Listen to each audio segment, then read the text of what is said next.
est formidable. Alléluia. Et ce soir, par la grâce du Seigneur, c'est le moment qui va porter la parole de Dieu parce que depuis le lundi, alors que j'étais en prière dans la soirée, le Seigneur m'avait vraiment convaincu que la sœur Mironde nous apporte la parole aujourd'hui et le vendredi nous serons bénis par le berger Patou Lokoto, c'est lui qui va nous apporter la parole.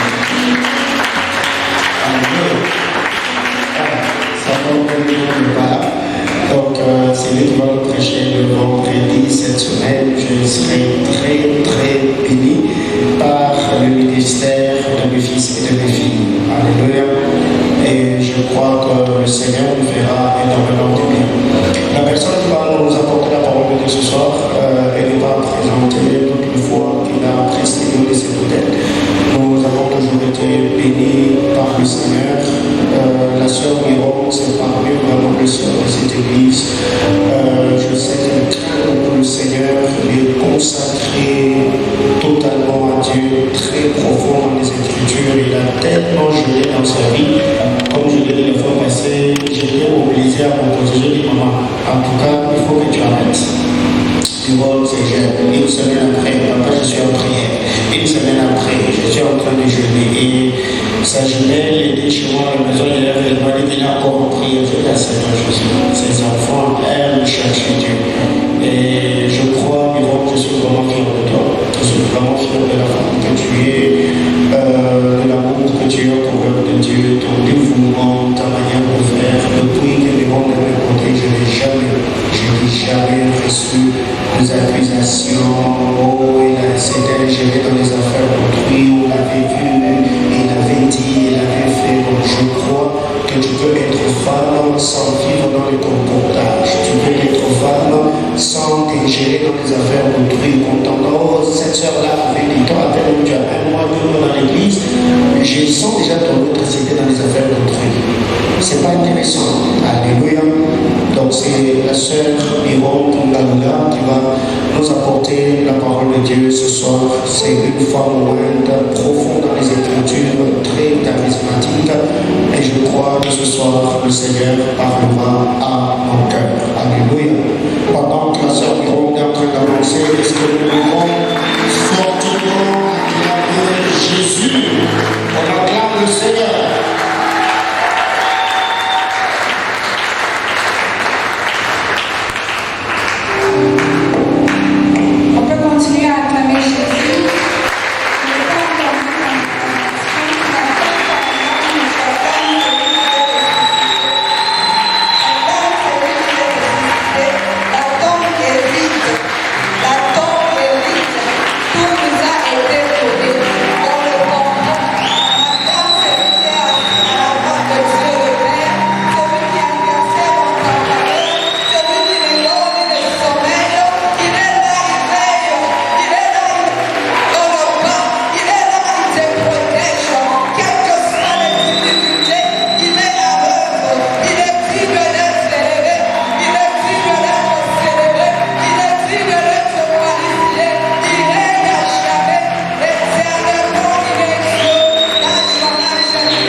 Juge 17, 6, 21 à 8.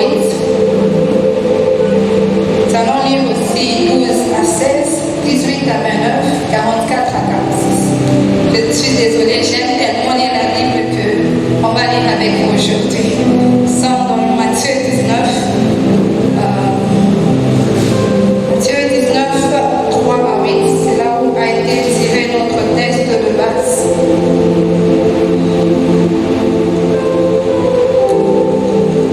Matthieu 19, 3 à 8. Lisons la parole de l'Éternel. Les pharisiens l'abordèrent et dirent pour l'éprouver: est-il permis à un homme de répudier sa femme pour n'importe quel motif? Il répondit: n'avez-vous pas lu que les créateurs au commencement fit l'homme et la femme? Et il dit: c'est pourquoi l'homme quittera son père et sa mère et s'attachera à sa femme, et les deux deviendront une seule chair. Ainsi ils ne sont plus deux, mais une seule chair. Que l'homme ne sépare donc pas ce que Dieu a uni. Pourquoi donc, leur dit-il, Moïse a-t-il commandé de donner à la femme un acte de divorce et de la répudier? Il leur dit: c'est à cause de la dureté de votre cœur que Moïse vous a permis de répudier vos femmes. Au commencement, il n'en était pas ainsi. Nous sommes dans les livres d'Ésaïe, Ésaïe 50, du 1er au 2e verset. Ésaïe 50, du 1er au 2e verset, la parole de l'Éternel est ceci: ainsi parle l'Éternel, où est la lettre de divorce par laquelle j'ai répudié votre mère, ou bien auquel de mes créanciers vous ai-je vendu? Voici, c'est à cause de vos fautes que vous avez été vendus, c'est à cause de vos crimes que votre mère a été répudiée. Je suis venu, pourquoi y avait-il personne? J'ai parlé, pourquoi personne n'a-t-il répondu? Ma main était-elle trop courte pour libérer? N'ai-je pas assez de force pour délivrer?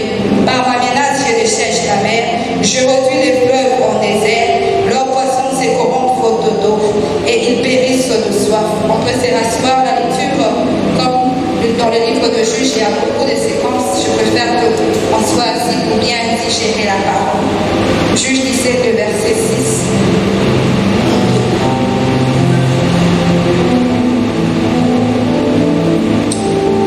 Juge 17, le verset 6 dit: en ces temps-là, il n'y avait point de roi en Israël. Chacun faisait ce qui lui semblait bon. On est dans Juge 20, on lit de 1 à 8.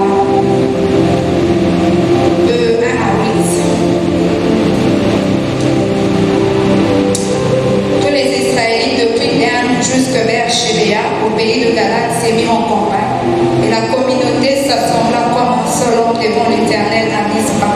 Le responsable de tout le peuple de toutes les tribus d'Israël se présentèrent dans l'assemblée du peuple de Dieu, 400 000 hommes de pied tirant l'épée.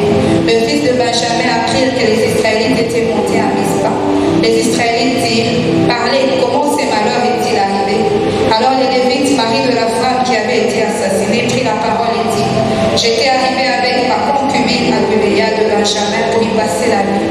Les notables de Gubéa se sont soulevés contre moi et ont entouré pendant la nuit la maison où j'étais. C'est moi qui avais l'intention de tuer, mais c'est à ma concubine qu'ils ont fait violence. J'ai saisi ma concubine et je l'ai coupée en morceaux, et je l'ai envoyée dans tous les territoires de l'héritage d'Israël, car ils ont commis une infamie et une tupute en Israël. Vous voici, vous, Israélites, consultez-vous et prenez ici une décision. Tout le peuple s'éleva comme un seul homme en disant: l'un de nous ira dans sa tente et personne ne se retirera dans sa maison. Toujours dans les livres de Juges, de 12 à 16.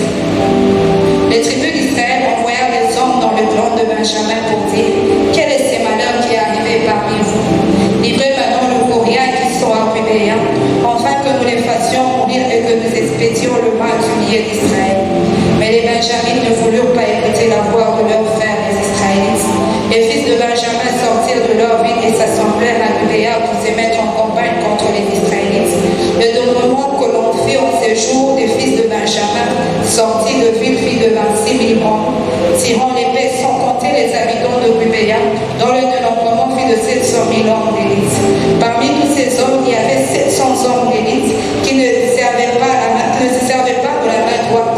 Tout cela pouvait, en lançant une pierre avec la faute, fixer un cheveu sans le manquer. Toujours dans Juge, nous sommes des 18 à 29, souffrez un peu avec moi. Et les Israélites s'élevèrent, montèrent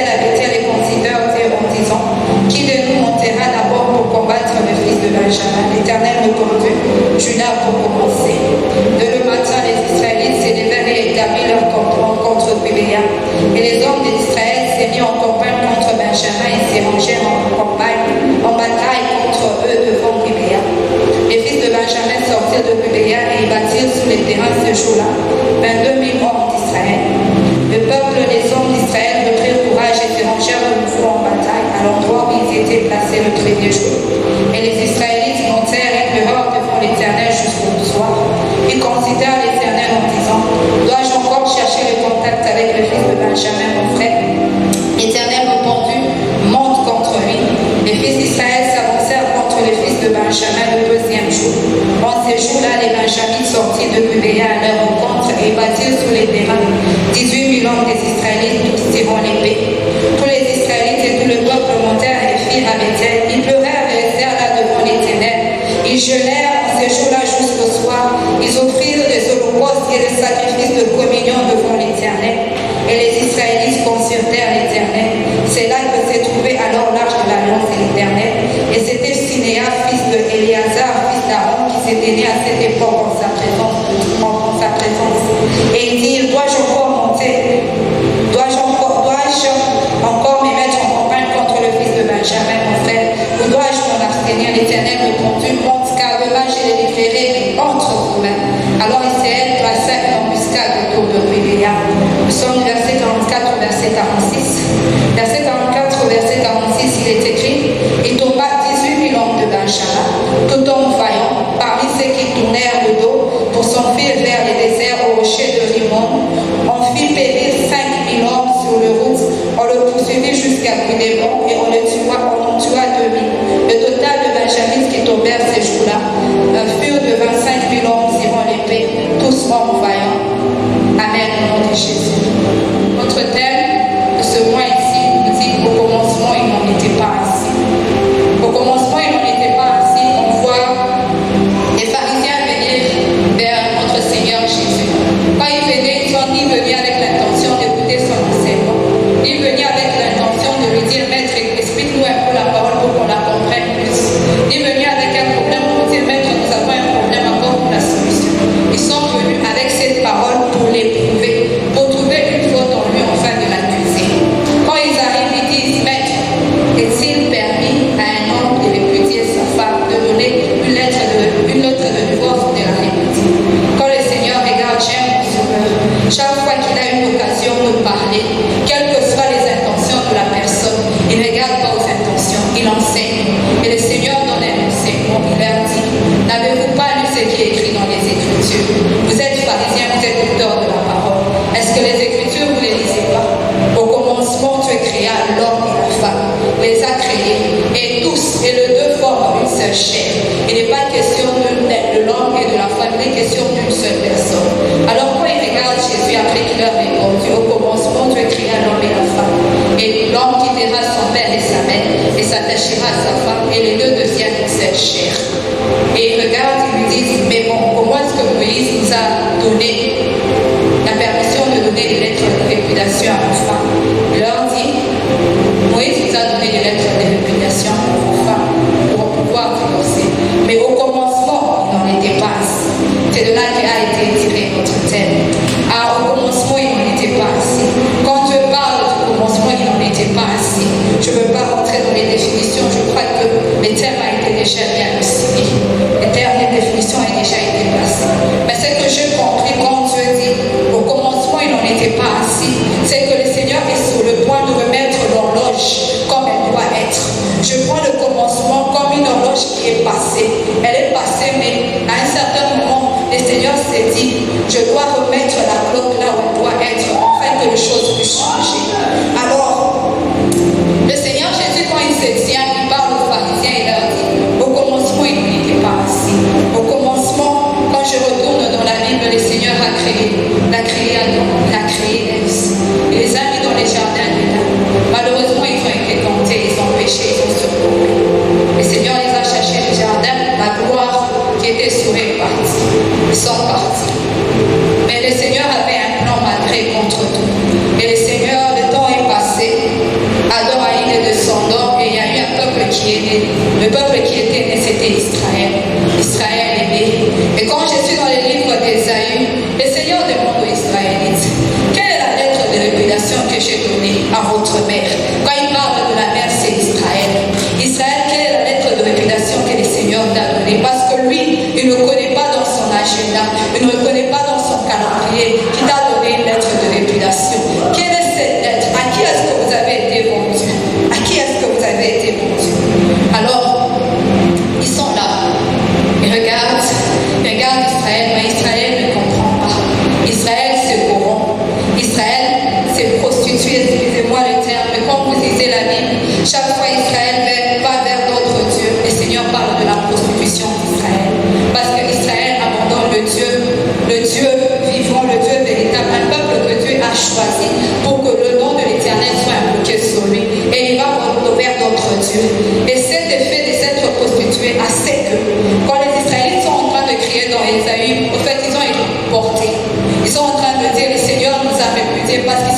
et j'étais oublié. Et le Seigneur leur dit, quelle est la lettre de révélation que je donnais à votre mère?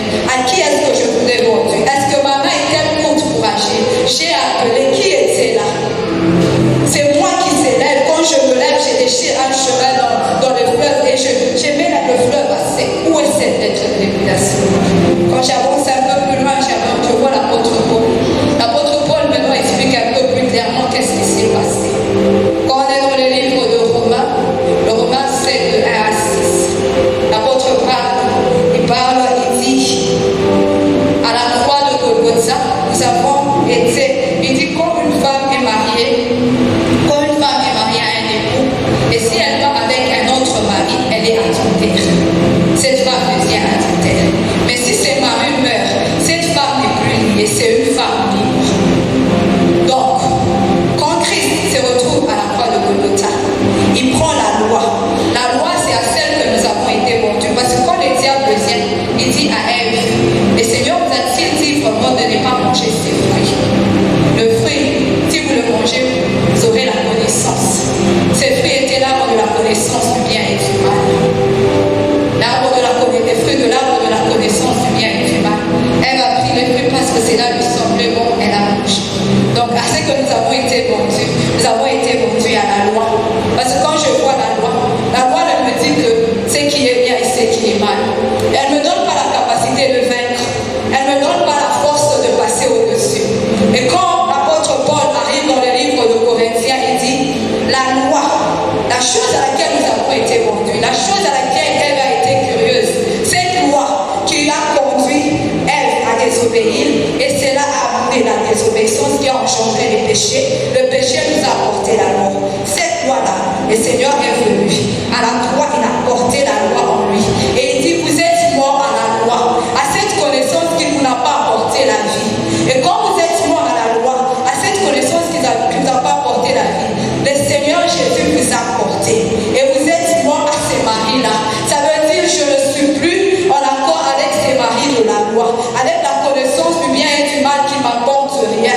Je ne suis plus marié à cet époux qui me dit juste aux vérités, aux choses pour me dire, ceci n'est pas bien, ceci est mauvais. Mais en fin de compte, il ne m'apporte pas la vie. Maintenant, il leur dit, maintenant quand Christ est mort, il est mort et la loi est morte. Quand il est ressuscité, l'épouse a été ressuscitée avec lui. Et cette fois-ci, je suis mariée à un époux qui bénéficie dans mon esprit.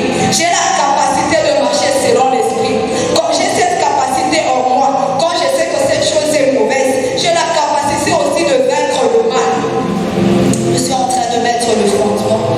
J'espère que quand même c'est en train de s'asseoir. Parce que l'histoire du mariage, au-delà de l'histoire des hommes, c'est l'histoire de Dieu.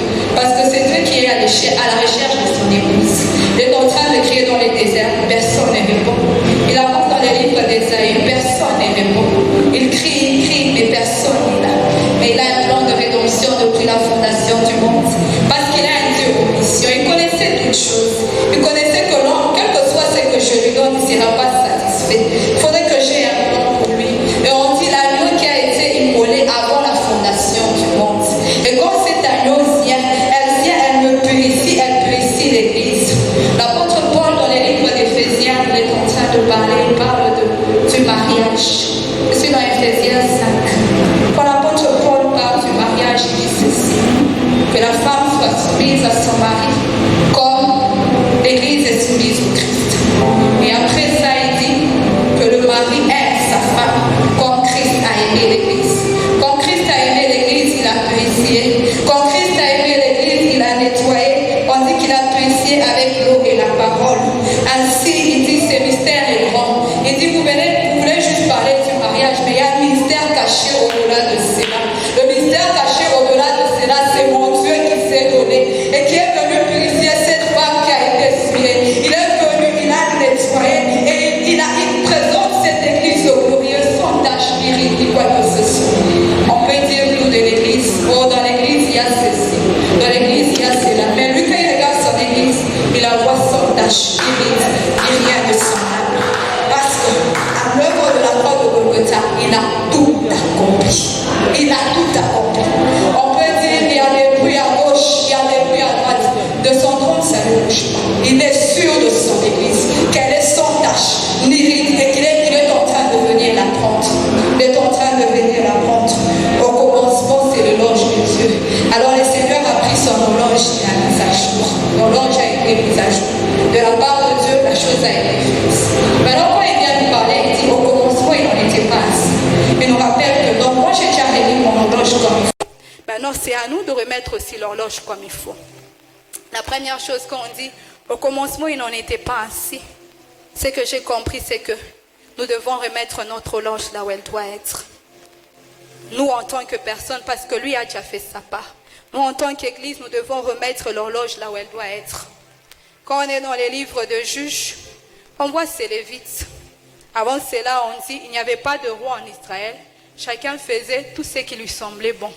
Donc, c'est un peuple qui vivait. Celui-ci se réveille, il fait ça. Celui-là se réveille, il fait ça. Personne ne disait quoi que ce soit. Il n'y avait pas de roi. Plus on avance, on est dans les livres de juges.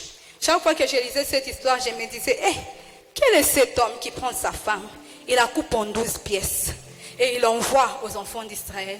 Cette fois-ci, quand j'ai lu, cette histoire a un enseignement profond. Cette histoire a un enseignement profond. Au commencement, il n'en était pas ainsi. Les Israélites, vous n'étiez pas comme ça. Qu'est-ce qui s'est passé? L'homme était lévite. Il avait une concubine. Elle s'était mal comportée, elle est retournée dans la maison de son père. Il est parti la chercher. Chaque fois qu'il devait repartir, on les retardait par le papa. Ce jour-là, c'était un 5e jour, il a dit non, on va partir malgré contre tout. Plus ils partaient, plus ils avançaient, la nuit tombée. Il a voulu trouver, son serviteur a dit on s'arrête même à Yeshbouch. Il a dit non, on va s'arrêter dans une ville des Israélites, on ne va pas s'arrêter dans une ville étrangère. Mais là où il est parti, c'était à Gubéa de Benjamin. Quand ils arrivent à Gubéa de Benjamin, malheureusement, ces gens ont commis une infamité. Et ils ont envoyé les morceaux au peuple d'Israël pour dire, on ne peut pas rester comme ça. Il faut espier le mal. Le peuple d'Israël se réveille. Ils font ce qui est bon. Ils vont défendre. Parce que quand quelque chose comme ça se passe, la terre est souillée. Et quand ils arrivent, ils demandent des explications. L'homme a donné sa part. Les Benjamites, ils n'ont pas voulu livrer ces gens-là parce que les Israélites ont dit, livrez-nous juste ces gens-là, qu'on les extermine et les mal espiés.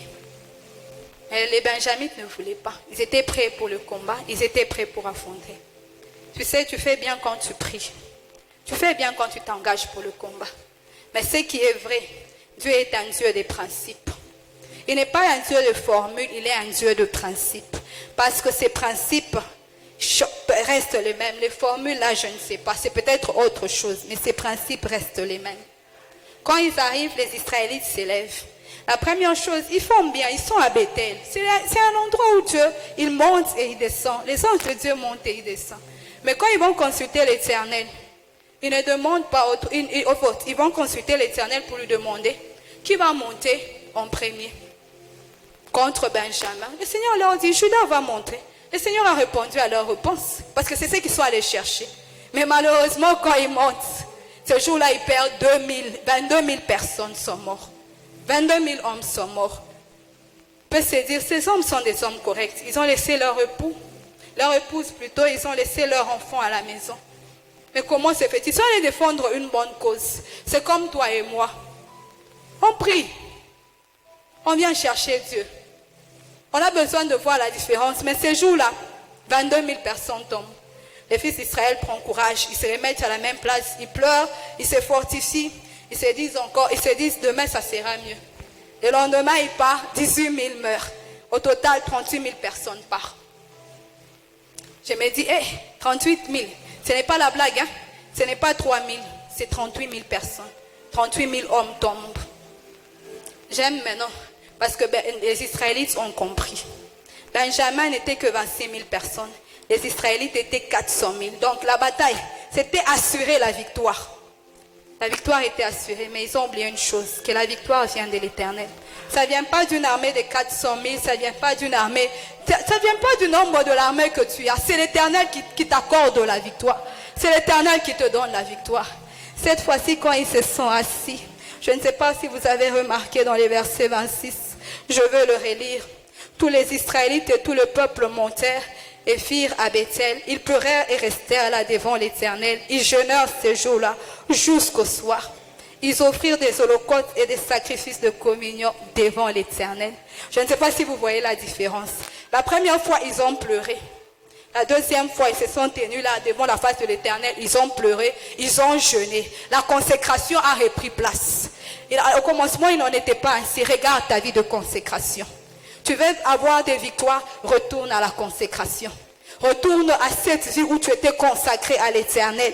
Retourne à cette vie de prière et de jeûne. Parce que ces jours-là, ils ont pris un holocauste, ils ont mis sur l'autel de l'Éternel. Quand je vois l'autel de communion, c'est l'autel que l'offrande, l'autel que Moïse a dit, cet autel doit rester devant l'Éternel nuit et jour. Tes prières doivent rester devant la face de l'Éternel nuit et jour. Pas de prière. Donc, quand tu as un problème, c'est quand tu pries. Donc, on peut dire des prières circonstancielles. Non, non. Quand je suis dans les livres de Lévitique 7 et 6, on parle de cet autel. On parle de l'autel de l'Éternel. L'autel de l'Éternel, le Seigneur dit ceci. Vous allez mettre l'autel de l'Éternel. Et à cet autel-là, vous allez commencer à brûler un holocauste pour la nuit, un holocauste pour la journée. Et cet autel ne doit pas rester sans autel. La fumée doit monter. Le matin, on doit enlever, on doit remettre. Alors, quand les Israélites ont compris qu'on doit retourner à la consécration, parce que quand il n'y a pas de roi, le peuple fait ce qu'il veut, l'autel là n'est pas opérationnel. L'autel de la prière n'est pas remis. L'autel de la consécration n'est pas remis. Mais cette fois-ci, quand il se tient là, il se tient devant l'autel de la consécration. Il pleure et il gêne, il dit, Seigneur, viens à notre secours. Mais il rebâtit aussi l'autel. Et le Seigneur est prêt à descendre. Le Seigneur est prêt à descendre parce que là-bas, il leur a dit, allez-y, vous allez les vaincre. Ce jour-là, 25 000 personnes de Benjamin sont tombées. Il n'était que 26 700 personnes. 25 000 sont tombées. Tu veux avoir la victoire? Restaure l'autel de l'Éternel. Remets Christ à sa place. Remets Christ à sa place. Il y a un homme qui me sait du bien. C'est Naaman. Naaman a des problèmes. Il est lépreux. Quelqu'un lui dit, si tu étais en Israël, il y a un prophète, il t'aurait purifié de la lèpre. Il parle d'abord à sa maîtresse. Comme c'était la femme de Naaman, elle va, elle dit à Naaman. Naaman se lève, il va en Israël, il va vers le roi, on lui a dit les prophètes. Le roi se met à pleurer pour dire, ce roi me veut les problèmes. Élisée dit, apportez-moi ces cas. Apportez-moi ces cas. C'est mon cas. Parce que quand on a commencé à parler, on n'a pas parlé du roi, on a parlé d'Élisée. Quand Naaman s'est mis en route, je suis dans 2 Rois 5. Il s'est mis en route. Il avait un plan de comment est-ce que le prophète va les guérir. 2 Rois 5, 9. Quand Naaman s'est mis en route, il arrive. Le prophète ne sort même pas pour le recevoir. Le prophète lui dit, envoie un de ses serviteurs pour aller lui dire, va au Jourdain. Et quand tu vas arriver au Jourdain, tu te plonges dans l'eau 7 fois. Naaman s'est mis en colère. Il s'est dit, il venait avec ses chevaux. J'attendais que le prophète sorte et qu'il fasse ça et qu'il fasse ça. Est-ce que les fleuves de Damas ne sont pas plus que le fleuve d'ici? Naaman, tu ne connais pas une chose. Tu ne connais pas une chose. Le fleuve du Jourdain que tu es en train de dire, c'est un fleuve où un autel a été bâti. Quand les enfants d'Israël sont passés, Josué a établi 12 autels là-bas. Il a établi 12 pierres qui représentaient les fils d'Israël, un seul autel. Les 12 pierres représentent un autel. C'est un fleuve, mais il n'est pas comme tous les fleuves. Ce fleuve-là a l'autel, il a l'autel de Dieu en dessous de lui. Je ne sais pas le fleuve de Damas, qu'est-ce qu'ils ont, mais moi je connaissais ce Jourdain-là. Et quand il lui dit, Naaman, quand tu arrives là-bas, tu te plonges 7 fois dans les Jourdains. Tu seras purifié de ta lèpre. Heureusement, Naaman a un serviteur qui lui dit, mon roi, si le prophète avait dit quelque chose de compliqué, tu serais parti. J'aime ce serviteur parce qu'il a dit compliqué. Naaman manquait juste la révélation. Quand il devait se plonger 7 fois, je vois Moïse quand le Seigneur lui dit, quand le sacrificateur doit enlever les péchés du peuple. Je suis dans le livre de Lévitique 4. Dans Lévitique 4, on dit, le sacrificateur doit plonger son doigt 7 fois. Quand il plonge son doigt 7 fois, il fait l'aspersion et le péché est pardonné. Si Naaman avait compris ça, il se serait précipité. Mais Dieu merci pour Naaman, il a compris. Mais est-ce que tu as compris l'œuvre salvatrice de la croix? Parce que l'œuvre salvatrice de la croix, je vois Christ dans ce Jourdain. Quand il arrive au Jourdain, Jean-Baptiste le baptise. Quand il sort de l'eau, une parole s'est fait entendre, une voix s'est fait entendre. Il est dit, celui-ci est mon fils bien-aimé, écoutez-le. Il y a quelque chose qui s'est passé dans le Jourdain ce jour-là. Jésus est passé de fils du charpentier à fils de Dieu. Donc dans ce Jourdain-là, il a été déjà consacré en tant que sacrificateur. Moi je suis sûre qu'au Jourdain, les 12 pierres ne sont plus là parce que Christ les a portées dans son corps. Christ est en train de marcher avec cet autel en lui. Et quand on est dans ces livres-là, on dit dans Ésaïe, un enfant nous est né, mais c'est un fils qui nous est donné. Donc lui-même était cet autel. Et quand il est monté à la croix de Golgotha, il a fait 7 fois aspersion de ton péché. Il a fait 7 fois aspersion de ton péché. Vous allez me demander, maman, comment se fait-il? Quand je parle de l'œuvre de la croix, chaque fois que je parle, je sens que j'ai ces douleurs sur mon corps. Je ne sais pas c'est dû à quoi. Ses mains ont été clouées. Donc, la première plaie, le sang a coulé au niveau de main. Donc, quand tu as les mains trouées, dis-toi, mes mains ne peuvent pas trouer parce que les mains de Christ sont trouées. Ah, ses pieds ont été percés. Quand tu manques la domination, tu dis, moi, je ne peux pas manquer les pieds. Moi, je ne peux pas manquer les pieds. Lui, il a accepté que ses pieds soient percés. Quand on prend cette couronne d'épines, on met sur sa tête. Donc, la couronne d'épines sur la tête, il y a eu des blessures au niveau de la tête. Donc, moi, je dois être couronnée parce que lui, il a accepté une couronne d'épines. Moi, je dois être couronnée parce que mon Seigneur a accepté cette couronne d'épines. Plus j'avance, je vois. Oh mon Dieu, donne-moi la force. Chaque fois que je parle de l'œuvre de la croix, j'ai les larmes aux yeux. Parce que cette douleur, elle est grande. Si on comprend juste l'œuvre de la croix, on arrêterait de se lamenter. On arrêterait de se lamenter. On prend sa barbe, on lui arrache. Quand on arrache la barbe à quelqu'un, on lui enlève son honneur. David, il y a des gens qui sont allés voir un roi, on leur a arraché la barbe et les cheveux, il a dit, vous n'entrez pas, jusqu'à ce que la barbe puisse repousser. Mais lui, quand on lui a arraché la barbe, il a laissé cette barbe partir. Je ne peux pas être dans les déshonneurs. Parce que lui a accepté d'être dans les déshonneurs. Moi, je ne peux pas être dans les déshonneurs. Plus j'avance, je vois que sur son visage, on a craché, on a blessé les visages. Donc mon visage à moi, il doit être glorieux. Mon visage à moi, il doit être glorieux. Parce que mon époux, son visage, on a craché dessus.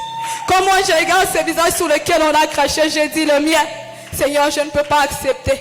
On ne peut pas payer 2 fois pour la même faute. Tu as déjà payé, mon visage doit être glorieux.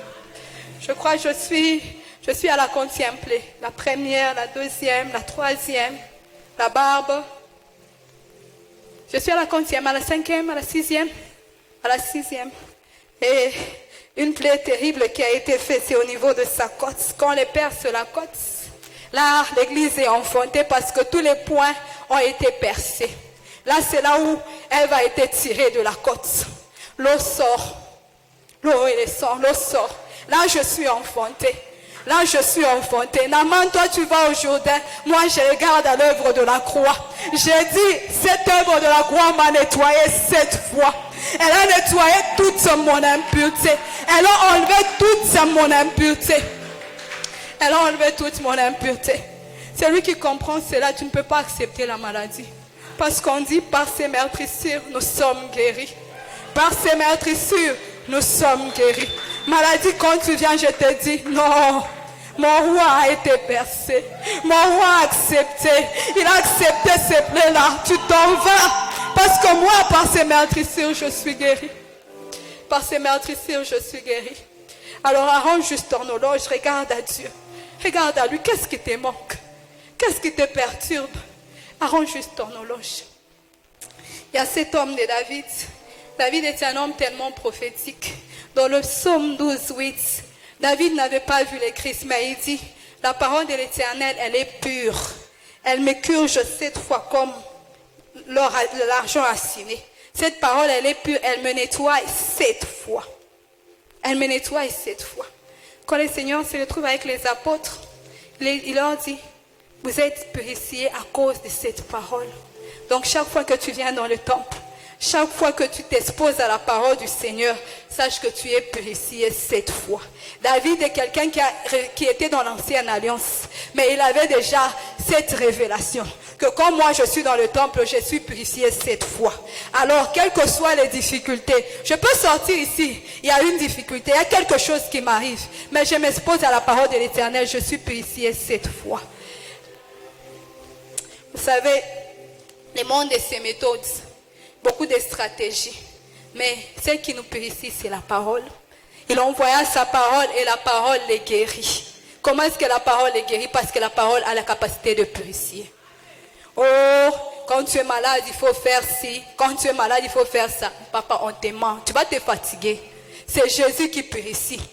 C'est la parole de Dieu qui nous nettoie. C'est la parole de Dieu qui nous sanctifie. Et c'est la parole de Dieu qui nous remet à notre positionnement. Donc, l'horloge doit être rétablie.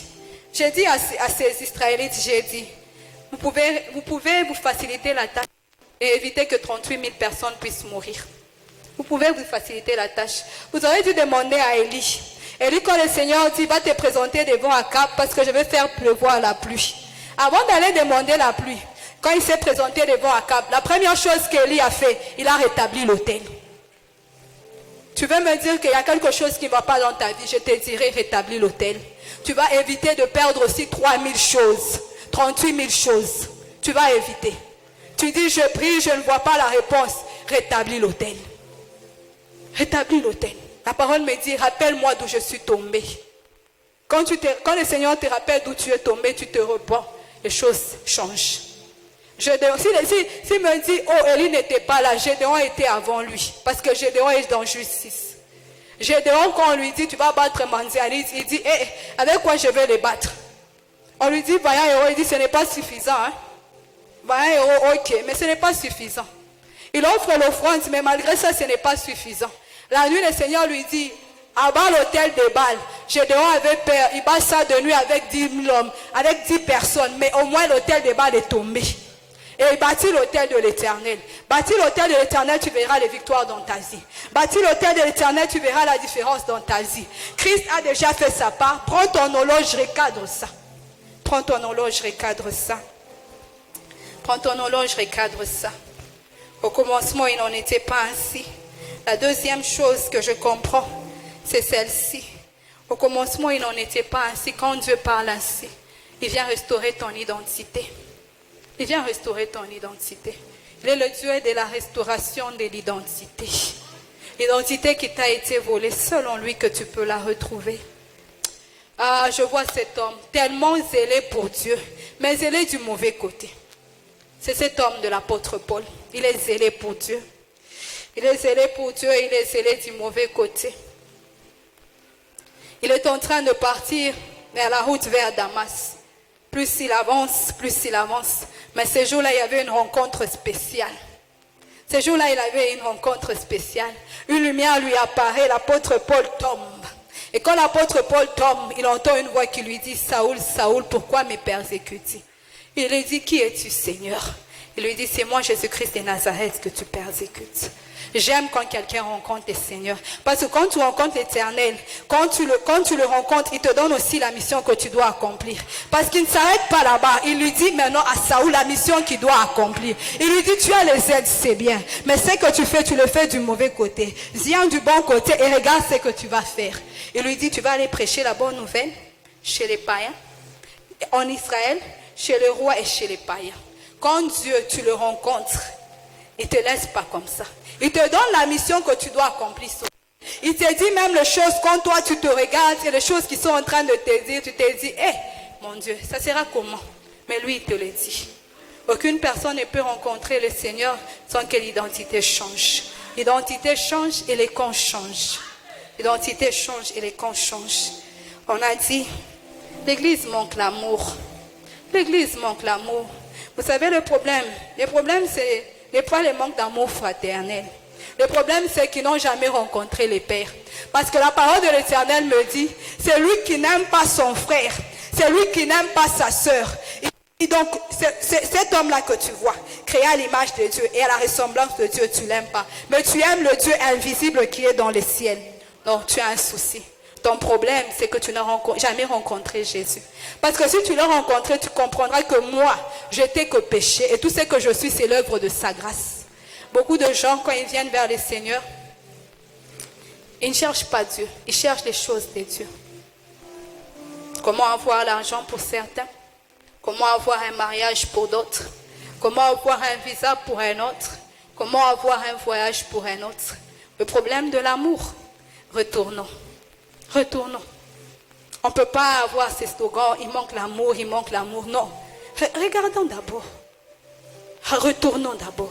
Est-ce que ces hommes ont-ils rencontré vraiment Jésus ou bien ils ont rencontré quelque chose d'autre? Parce que l'apôtre Jean est clair. Celui qui n'aime pas son frère ne peut pas aimer Dieu. Parce que quand tu aimes Dieu, il est tellement amour. Cet amour qui déborde tellement en lui finit en déborder en toi que tu ne peux pas te contenir à part aimer. Que quand tu passes en route, tu as compassion. Tu as compassion. Tu as compassion. Tu as tellement un amour en toi que tu veux tellement la partager. Tu veux tellement la partager. Le problème, ce n'est pas la forme. Le problème, c'est le fond. Retournons au fond. Retournons à la vérité. Arrêtons de chercher les choses, cherchons-lui.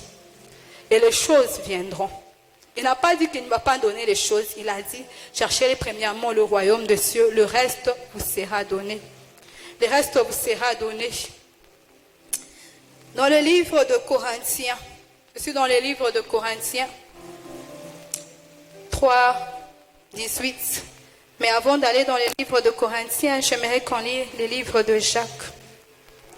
Dans le livre de Jacques, le premier verset, du verset 22 au verset 24.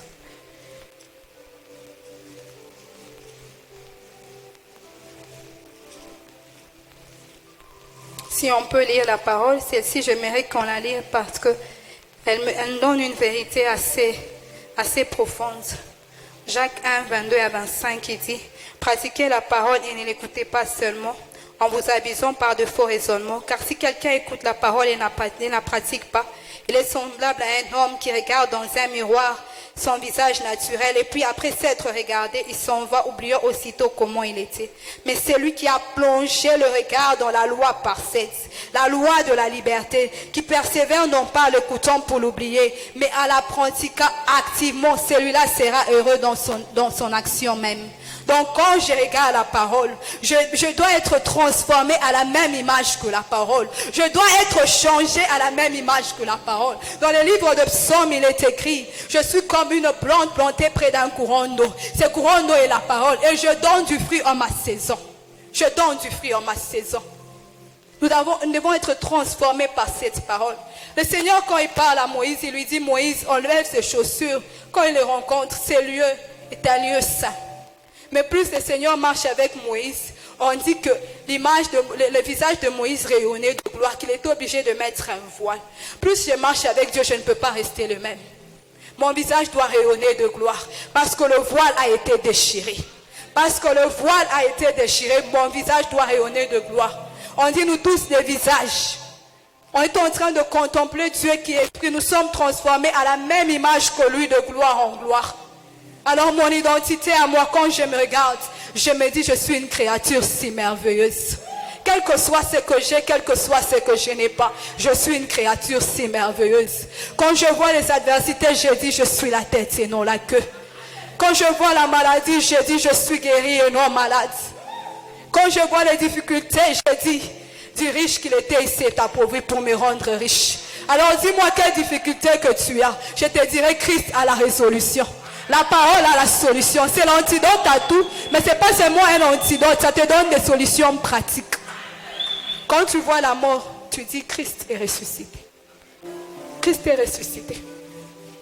Christ est ressuscité, Christ est vivant. Ton identité est rétablie. Quand tu vois un chrétien, aujourd'hui il fait ça, demain il fait ça. Il y a un problème d'identité. Demande à Dieu.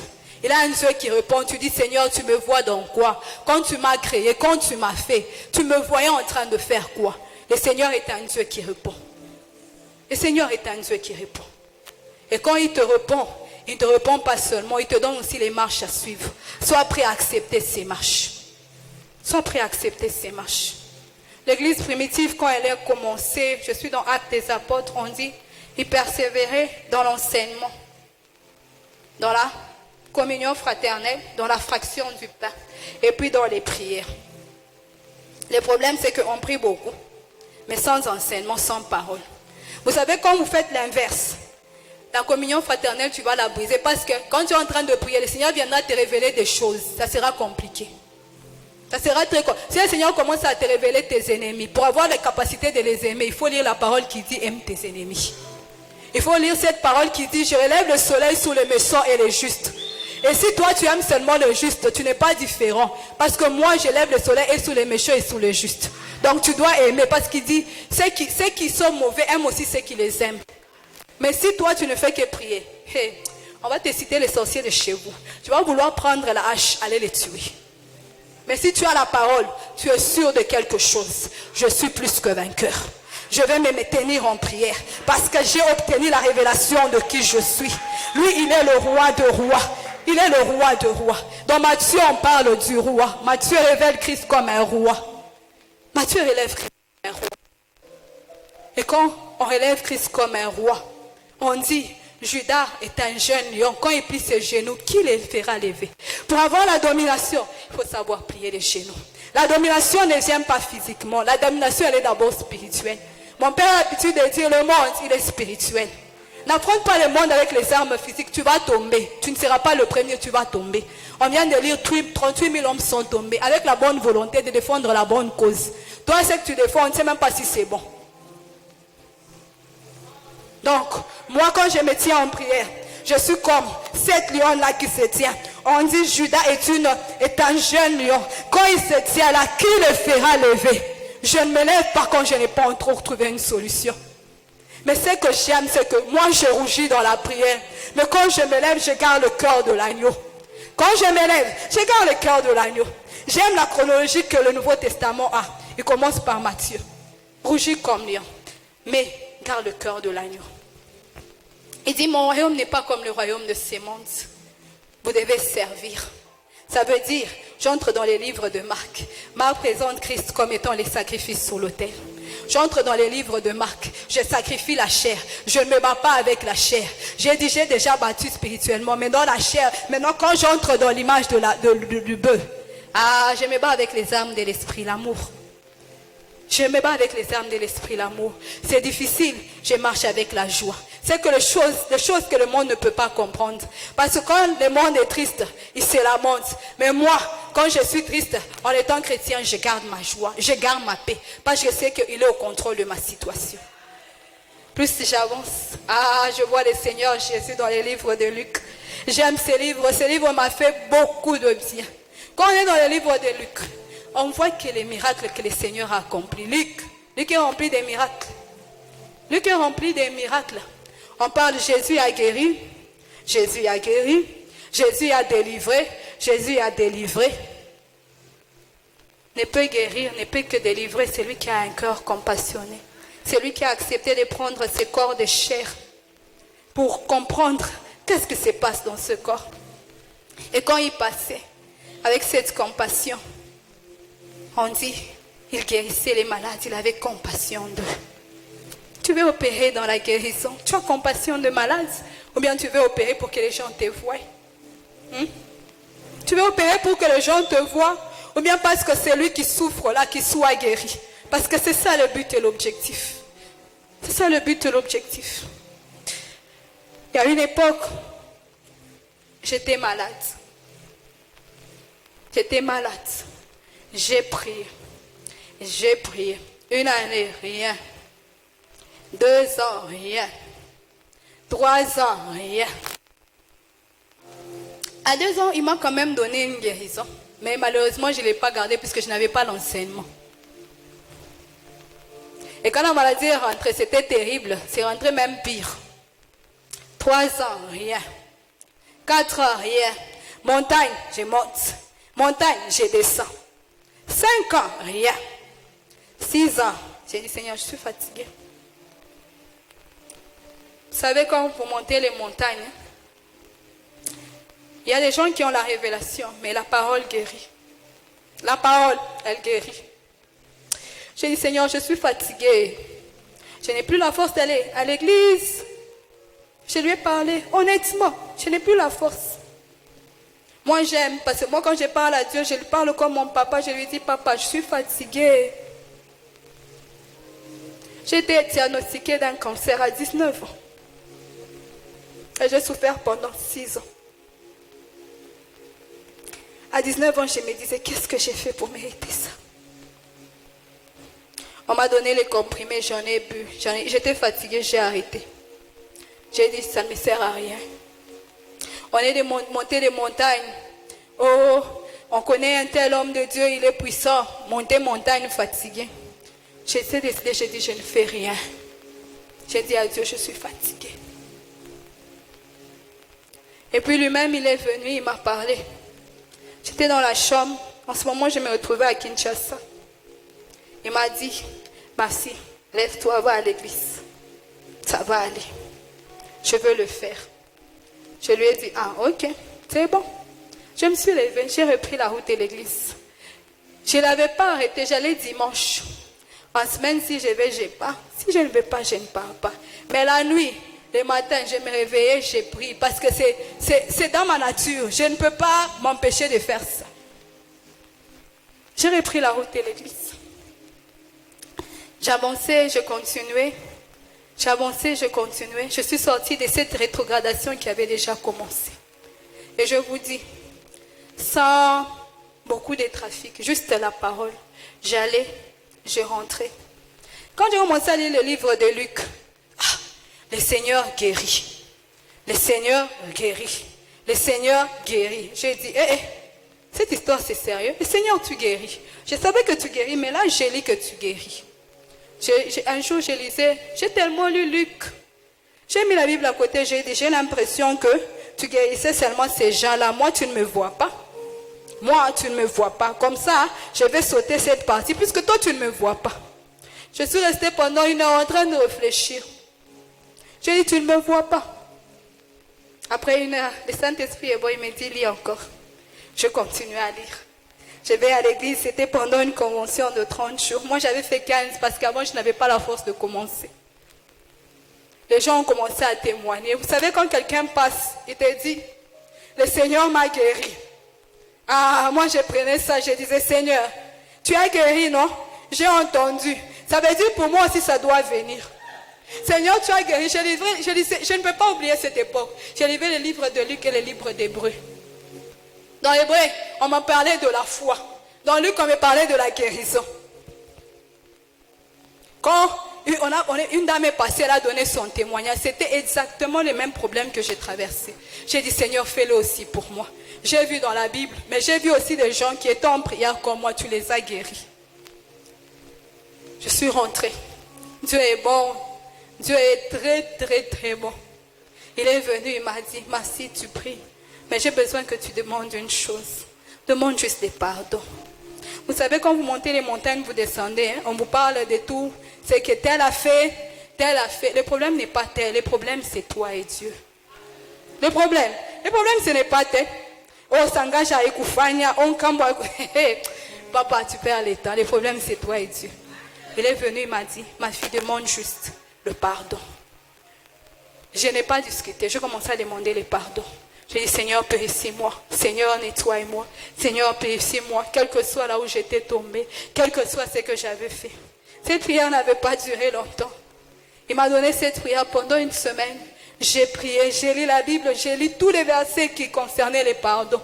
J'ai demandé pardon. Alors il a commencé à me montrer les choses. Il a commencé à me dire, tu vois, les pardons de péché te nettoient. Au-delà de la faute de tes pères, il y a aussi tes fautes. Maintenant, moi, je vais te purifier. Quand on a terminé à parler du pardon, il est venu. À cette nuit-là, je ne peux pas l'oublier. Il m'est venu, il m'a montré une sanctification. Elle était tellement terrible. Et il m'a dit, tu es guéri, confesse-le juste de la bouche.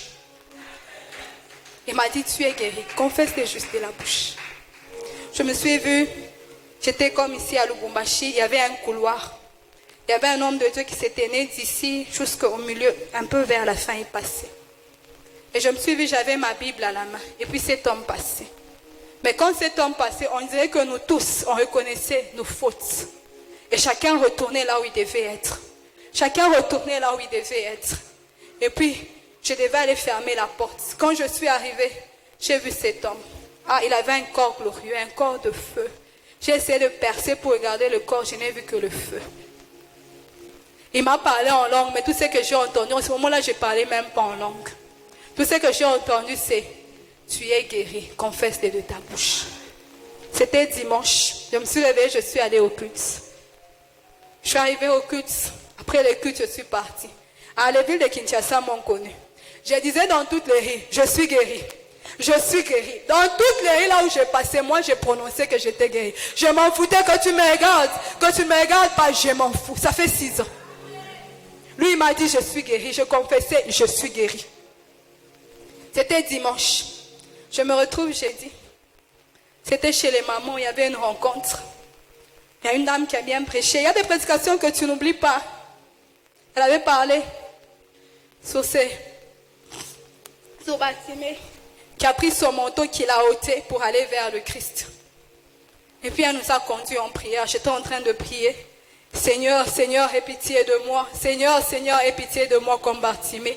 Et puis une voix est montée dans mon esprit, il a dit, tu es déjà pardonné, confesse la guérison. Ça n'a pas duré. Ça n'a pas duré entre quand j'ai confessé la guérison. Et on était juste à Founa. Juste la petite distance qui séparait l'église et Founa. J'ai reçu ma guérison 6 ans durant. Ce jour-là, j'ai été guérie. C'était un 19 février. Je n'ai pas oublié la date. Ce jour-là, ma guérison a eu lieu. Quelque chose qui avait duré 6 ans. Depuis 2015, je suis guérie. Je suis guérie. Alors, quand le Seigneur dit, je vous guéris, pour moi, c'est concret. Pour moi, c'est très concret. Parce que pendant 6 ans, j'ai souffert. Pendant 6 ans, je n'ai pas trouvé de solution. Mais quand j'ai rencontré celui qui donne la solution et qui m'a donné ce que je devais appliquer, je les ai appliqués sans regarder ni à gauche, ni à droite. Je l'ai regardé lui, parce que je disais, je dois être guéri. Je dois être guéri. Je lui ai dit, je vais te servir, mais je ne peux pas te servir malade. Et depuis 2015, je cherche Dieu. J'ai adhéré après ça à l'intercession et je suis là en train de servir Dieu. Tu veux me dire que tu es malade? Le Seigneur est le Dieu qui guérit. S'il m'a guéri, je ne suis pas plus spécial que toi. Il t'aime autant qu'il m'aime. Il t'aime autant qu'il aime le temps de la Bible. Et il est là pour étendre sa main pour guérir. Quelqu'un peut me dire, pour vous c'est 6 ans, pour moi c'est plus. Je vais lui dire, il y avait quelqu'un qui était malade de 38 ans. Il a guéri. Quelqu'un m'a dit, j'ai juste des maux de tête. Pour lui, c'est peu importe. La mère de Simon avait juste un mal de tête. Le Seigneur l'a guéri. Le problème, c'est que tu dois juste retrouver ton identité. Et quand tu retrouves ton identité, relève ton autel. Nous tous, on vient de familles compliquées. Tu peux me dire, maman, moi, mon identité est rétablie. Mais le problème, c'est de la famille d'où je viens. Papa, 6 ans, des maladies comme un cancer. La famille, c'est compliqué. Mais quand Dieu t'a mis dans cette famille, lève juste la dimension. Lève juste la dimension. Quand tu regardes la famille d'Abraham est compliquée. Père idolâtre. Enfant, il n'y a pas. Mais quand Abraham s'est attaché à ces dieux-là, il a vu la différence. Quand Abraham s'est attaché à ces dieux-là, il a vu la différence. Il a vu la différence. Il n'a pas seulement lui obtenu le salut pour lui-même, mais il a aussi récupéré son frère Lot. Si on peut parler de Moab et des Ammonites, c'est parce que Abraham s'est tenu en prière. Parce qu'Abraham s'est tenu en prière. Si on peut parler des Lévites en tant que sacrificateurs, parce qu'Abraham a payé une dîme qui a racheté Lévi, qui a donné à Lévi la sacrificature. Si on peut parler de rois, parce qu'Abraham a accepté. Il a accepté. Mon message est en train de changer, je ne sais pas pourquoi. Mais je vais répéter à quelqu'un, il est le Dieu qui guérit. Il est le Dieu qui délivre, il est le Dieu qui les fait. Il n'y a aucun diagnostic qui est compliqué au-devant de lui. Il n'y a aucun diagnostic qui est complexe au-devant de lui. Ok. On a vu que par ses meurtrissures, il est guéri.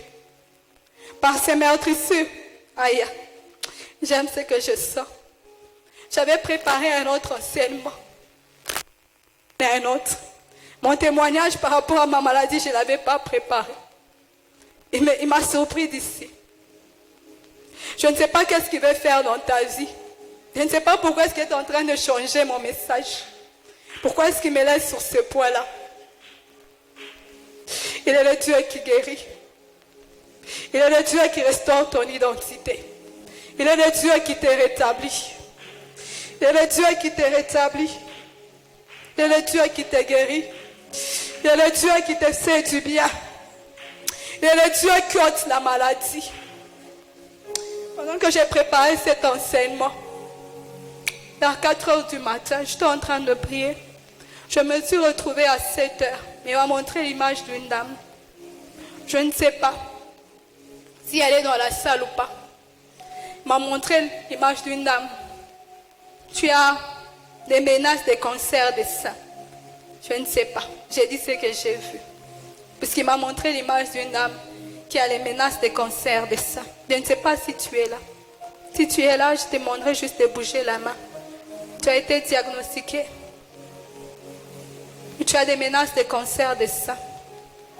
Ou tu connais quelqu'un qui a ces problèmes. Que Dieu soit béni. Que Dieu soit béni. Parce que pendant que j'étais en train de prier, il m'a montré l'image d'une femme qui avait un problème d'un cancer de sein. Il m'a montré le sang comme était et qu'on nettoyait. J'aimerais que tu ailles dire à cette dame, je n'ai pas besoin de faire des prières compliquées. Parce que tout ce que j'avais fait de compliqué ne m'avait pas guéri. J'ai besoin juste que tu vas dire à cette dame, le Dieu qui m'a guéri l'a guéri. C'est tout. J'ai besoin juste que tu lui dises ça. Que le Dieu qui m'a guéri l'a guéri. Puisque moi, il m'a montré la guérison de cette dame. Je ne la connaissais pas. Il ne m'a pas donné le nom. Il ne m'a pas donné où elle est. Mais j'aimerais que tu ailles dire à cette dame que le Seigneur l'a guéri. Que le Seigneur l'a guéri. Il est le Dieu qui guérit. Il est le Dieu qui délivre. Il est le Dieu qui restaure. Il est le Dieu qui fait du bien. Comme vous voyez, quand Jésus marchait, on dit, il allait de lieu en lieu, faisant du bien. Délivrons tous ceux qui étaient sous l'emprise de l'ennemi. Délivrons tous ceux qui étaient sous l'emprise de l'ennemi. Je n'ai pas besoin de savoir l'histoire de ta famille. Ce que je connais Jésus et je connais qu'il guérit. Je connais Jésus et je sais qu'il délivre les familles et il les restaure. Il délivre les familles et il les restaure. Il dit, ma parole est vie et vérité. Les formules, ça ne guérit pas. La parole guérit. Ces principes et ce qu'il te dit de faire, c'est ce qui te guérit. C'est ce qui te guérit. C'est ce qui te guérit, c'est ce qui te fait du bien. Il y a des moments où tu te retrouves malade. Tu ne peux pas expliquer à quelqu'un qu'est-ce que tu as. Tu as des douleurs mais tu souris. Tu as des problèmes que tu souris. Tu peux dire, moi je ne suis pas malade. La crise que tu as, c'est une maladie. La crise que tu as, c'est une maladie.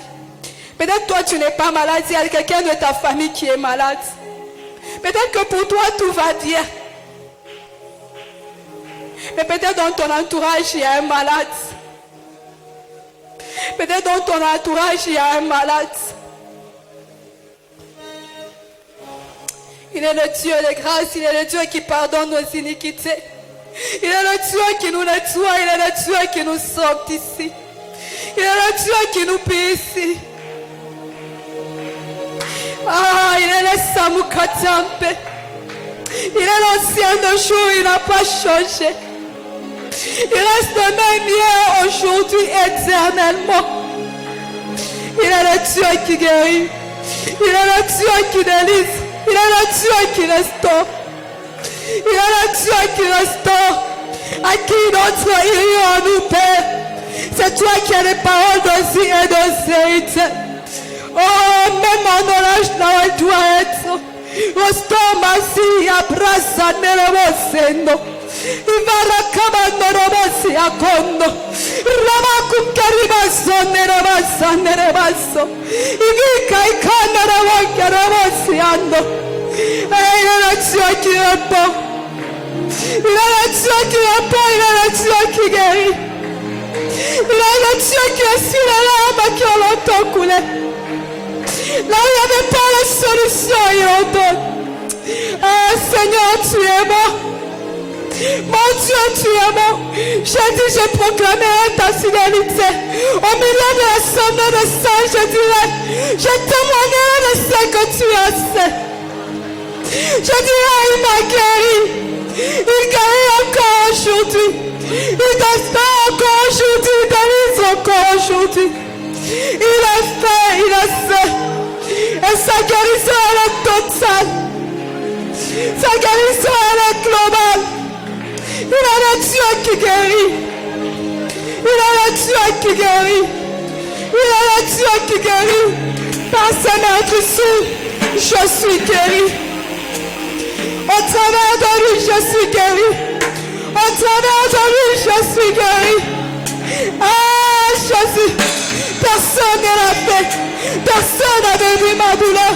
Mais toi, tu l'avais vu. Aujourd'hui, je peux parler de ta parole, Seigneur, tu guéris. Aujourd'hui, je peux écrire un fort et dire, Seigneur, tu guéris, papa. Ah, aujourd'hui, je peux le proclamer et dire, mon Dieu est fidèle. Je peux le dire. Je peux le dire.